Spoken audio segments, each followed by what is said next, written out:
Hello, I'm Jalen. And I'm Kayla, and we read From the Prison of Slavery to the Slavery of Prison by Angela Davis.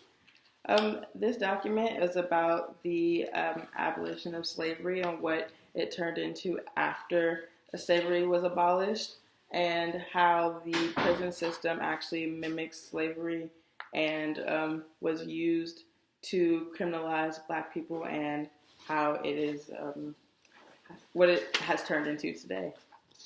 And for me, what really stuck out the most was the 13th Amendment. I actually did not know that apart from abolishing slavery, that it also was saying that slavery is also constitutional. You can still be enslaved if you go to jail for certain crimes, and that's only for Black people. So if they go to jail for petty crimes, like maybe stealing a pig, like they had a pig law in Mississippi that was passed in the latter 1800s, and if you stole a pig, you can be criminalized and placed in jail in the same amount of time as a white person who was a murderer. One thing that really stood out to me as I was reading was that the idea that prisons are really a business, and businesses definitely profit from prison labor. A quote that really stood out to me was from Matthew Mancini, who was the author of One Dies, Get Another. And it said that the individual convict, as such, did not represent a significant investment in his death or release, therefore was not a loss.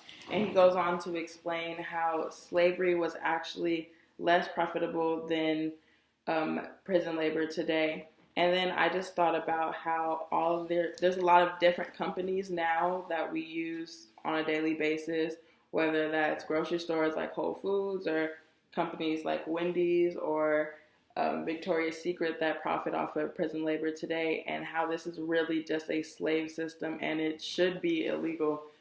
I also thought about, as I was reading, the parallels to police brutality and Black Lives Matter.